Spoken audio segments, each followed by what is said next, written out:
감정 기복이 큰 저는 조울증 같아요. 우울증은 항상 우울한 거 아닌가요? 항상 우울하지는 않고 사소한 일에 급우울해져요. 여러분, 이건 조울증이 아니고 우울증입니다. 마인드 닥터의 처방전. 안녕하세요. 마인드 닥터입니다. 여러분, 조울증이 우울증보다 더 흔한 느낌이 드는 요즘입니다. 사실은 정신과의사들은 조울증은 우울증보다 훨씬 유병률이 낮은 질환으로 정의를 합니다. 그럼 저분처럼 감정이 요동치며 우울한 분들은 조울증이 아닐 가능성이 높다는 것이죠. 그럼 우울증일 가능성이 큽니다. 물어보겠습니다. 평소 우울한 느낌은 없지만 좀 무기력하거나 의욕이 없거나 좀 생각이 회의적이거나 비관적인, 그렇지는 않습니까? 제가 그래요. 다 귀찮고 기운이 없어요. 좀 부정적인 생각이 많은 것 같아요.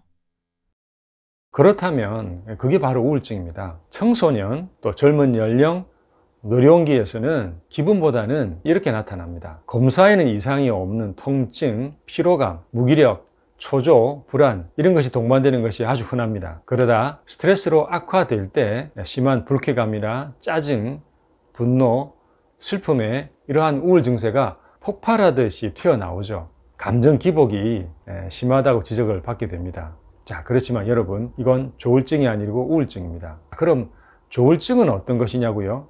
조증의 에피소드가 분명히 있어야 진단이 가능합니다. 자, 진단표에 조증은 이러한 증상들이 있습니다.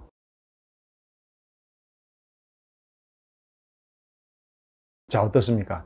여러분, 이 정도는 아니죠. 그러니 감정 기복이 큰 정서장애라고 그냥 조울증인 것은 아닙니다. 거의 다 우울증입니다. 조증이 정말 드물기 때문입니다. 우선 부적절한 기분의 상승, 자신감, 또 자존감이 지나치게 높아지며 잠을 또 자지 않고 수습도 못하면서 여러 가지 일을 벌이고 경제적 손실을 입게 되는 경우, 이것이 조증의 모습입니다. 이러한 조증이 최소한 일주일 이상 지속이 되고 평소에는 우울한 상태가 좀 더 자주 나타나면서 지내는 사람입니다. 이러다 갑자기 에너지가 넘치며 수다쟁이가 되고 또 충동적이며 산만해지고 또 돈을 펑펑 쓴다든지 또 그 생각이 정상을 벗어나서 지나치게 긍정적이고 다 잘 될 것이라 확신을 하기도 하죠. 즉 과대망상을 보입니다. 또한 환각 증세도 보여서 양극성 정신장애 1형으로 진단을 받곤 합니다. 여러분, 가벼운 새끼 조울증, 양극성 장애 2형이 망상을 동반하는 1형보다 오히려 더 발생률이 높습니다. 어떤 차이냐고요? 조증이 아니라 경조증의 에피소드를 4일 이상 보이면서 평소에는 우울증이 더 자주 있는 유형입니다. 경조증은 조증만큼의 망상이나 환각 증세가 없고 앙양된 기분의 정도가 덜한 것이 경조증입니다.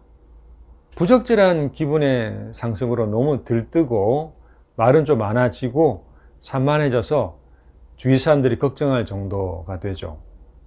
제가 사례로서 우울증과 양극성 장애의 감별을 한번 설명드려 보겠습니다. 예를 들어 내성적이고 말수가 적은 청년이 연애를 하다 차이면서 실연을 하게 되면 우울하다가 갑자기 좌절하지 않겠다며 여러 개의 친목 동아리들에 막 가입을 합니다. 말이 많아지고 잠을 안 자며 여러 가지 계획을 세우고 아주 그냥 에너지가 넘치면서 여러 여성들에게 선물과 프로포즈를 생각을 벌인다면 평소 성격과 너무 다른 이상하고 병적인 상태인 것입니다. 즉 조울증, 양극성 장애입니다. 망상과 환각이 없는 경조증 기분이라면 양극성 장애 2형이죠. 자, 이 모습에서 양극성 장애 1형, 과대망상을 보이게 된다면 바로 이런 모습일 것입니다. 주위 여성들이 모두 자신을 좋아한다고 확신하면서 여성이 눈빛 한 번만 주거나 그냥 하는 인사인데도 불구하고 저 여성은 나를 사모하는 것이 틀림없어 라고 무조건 확신한다면 현실 판단력이 무너진 망상이죠. 양극성 장애 1형입니다. 나를 좋아하잖아요 하며 들이대고 후안무치한 모습에 여성들이 참 황당하게 되겠죠. 신용카드를 긁어대며 쇼핑을 하는데 이분이 나중에 우울증 상태로 다시 돌아오면 어떻게 될까요? 자신의 만행에 부끄러워지며 사람을 피하게 되고 자책하고 그 우울한 늪에서 괴로워하게 됩니다. 극과 극의 모습을 보여주는 것이 양극성 장애죠. 그러면 양극성이 아닌 우울증은 이렇게 실현을 당할 경우에 어떤 모습을 보일까요? 여친의 결별 선언 받고 우울해지면서 자책하고 후회하는 비관적 사고를 보입니다. 의욕과 식욕이 떨어지고 잠을 이루지 못하거나 잠을 너무 많이 자는 과면증을 보이거나 이러한 우울증의 전형적인 모습이 오래 갑니다.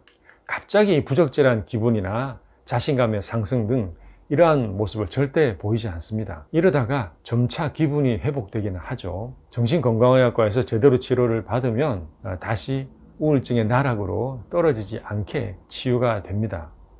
치료를 받지 않는다면 시간이 지나 기분이 다소 회복은 되어 보이지만 사실은 평소 건강할 때 그 모습으로 결코 회복이 되지 않습니다. 다소 우울이 줄어든 듯 지내다가 계절이 바뀌어서 또다시 우울이 반복되는 재발성 우울을 보이게 됩니다. 이러한 모습이 감정 기복이 심하다고 보면서 조울증이라고 오진을 하면 안 되겠죠. 우울증은 절대 부적절하게 기분이 붕 뜨지 않습니다. 자, 그래도 헷갈려 하시죠. 실연의 상처를 동아리에 들어가서 극복하고 있는 것으로 착각하기 쉽기 때문입니다. 자존감이 자기 성찰하면서 어떤 마음의 노력으로 회복이 아니라 미숙하고 다소 경망스러운 어떤 기분의 들뜸을 보인다면 양극성 장애의 가능성이 높습니다. 약물 치료를 꾸준히 받으면 완치가 가능한 질환들입니다. 다만 재발의 가능성이 있기 때문에 평생 자신의 어떤 기분의 관리, 스트레스 관리를 해서 안 좋을 경우에는 바로 주치의와 의논을 해야 하겠습니다. 특히 우울증보다 조울증, 즉 양극성 장애 1형, 2형이 더욱 재발의 가능성이 높습니다. 대체로 양극성 장애도 우울증의 에피소드가 조증이나 경조증보다 더 많이 있죠. 그러니 우울증 치료를 잘 하면서 조증으로 이행되지 않게 치료를 받는 것이 중요합니다.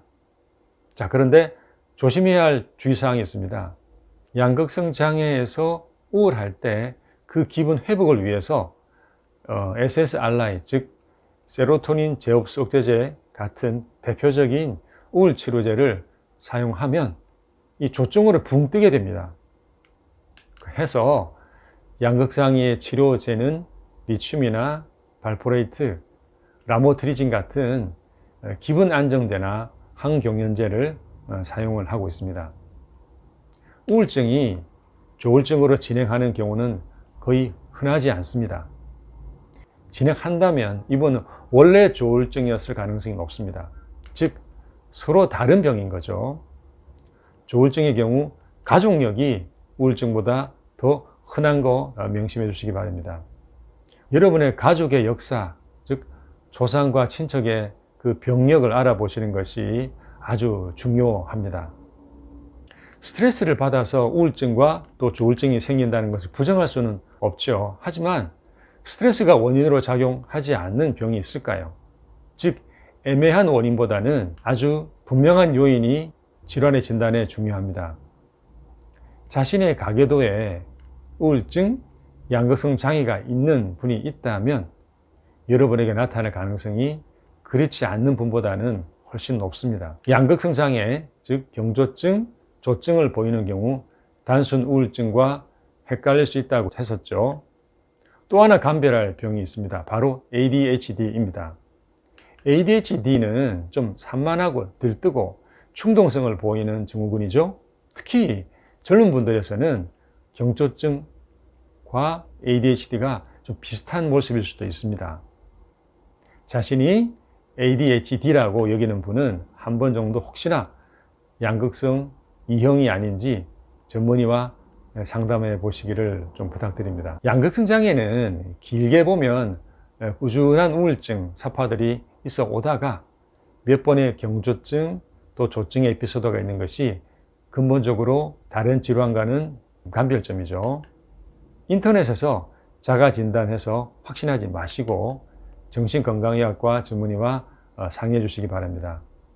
요즘은 정신과에 대한 편견이 거의 없어졌고 병원에 오시면 그냥 내 주위의 평범한 분들이 가정과 직장에서 스트레스로 인해서 불면증과 우울, 불안 이런 문제로 와 있는 것을 보게 될 겁니다. 다른 사람들은 다 행복해 보이고 자신은 불행하고 우울하게 느껴진다면 하루하루 삶의 질이 낮은 것이죠. 길 가다 맞을 수 있는 소낙비처럼 누구나 우울증에 걸릴 수 있습니다. 올바른 대처 방법과 치료로서 삶의 질을 높이시길 부탁드립니다. 마인드 닥터였습니다. 감사합니다. 좋아요, 구독 부탁해요.